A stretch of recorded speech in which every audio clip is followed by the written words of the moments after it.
Well, hello good people, and welcome back to the channel.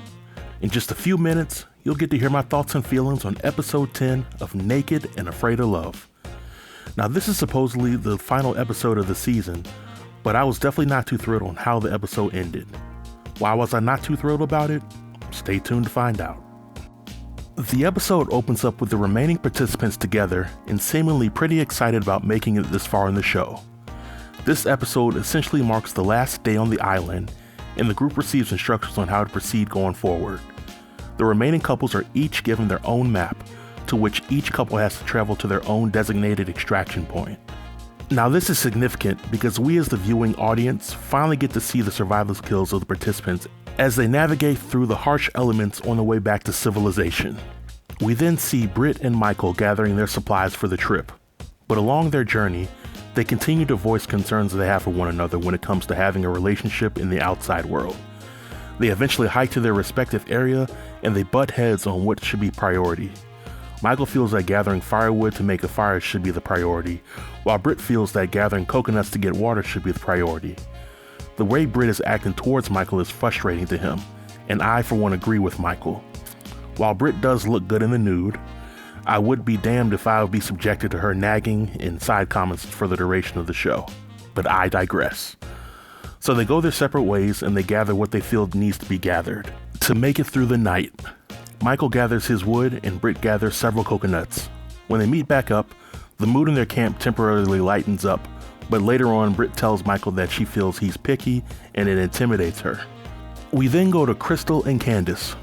I'm pretty certain that Crystal is about that bisexual life, but I don't think Candice is 100% on board.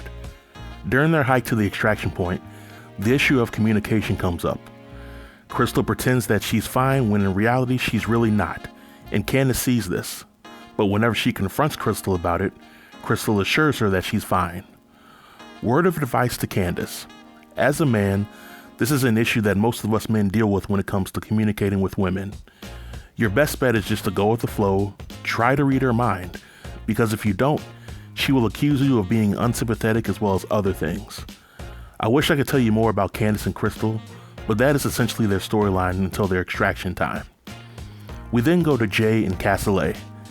Jay voices his challenge in meeting Cassie's parents, her child, and having a long-distance relationship with her. Cassie voices her concerns with Jay being a man-child, and she's unsure whether their relationship would translate into the real world. When they arrive at their designated respective area, they discuss life on the island as well as what the future may hold. They start working on their shelter, and Jay acknowledges that Cassie tends to take charge, but they are lucky to have her because if she didn't take charge, nothing around there would get done. Towards the end of the episode, a big storm hits the island and there's a downpour of rain as well as a wind chill. We go to Michael and Britt is completely shut down during the storm.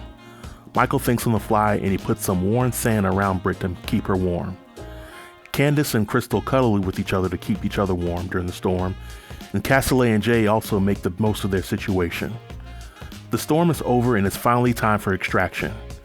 2 boats arrive at each extraction point, 1 boat for each participant. The participants are told that the boats will take them to a hotel where they can shower, dress up, and go on a real date. And that, my friends, is how the episode ends. Overall, on a scale of 1 to 10, I'll give this episode a 2. The show really stretched out the storylines for these 3 couples as thin as possible, and there's no reason why the episode couldn't feature the dates that the participants would go on after the show ended. If this is indeed the final episode of the season, then it has been one hell of a ride and a bit torturous at times. Mainly because the show is trash, but it's not at the fault of the participants. However, if this isn't the last episode of the season, then I will see you fine folks next week and I will share my thoughts on yet another episode.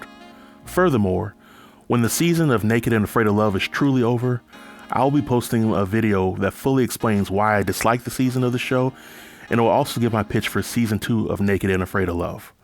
But this marks the end of the video. Feel free to leave your comments in the comment section below, and I'll be sure to reply to each and every one of them. Until next time, stay tuned and stay safe. Peace.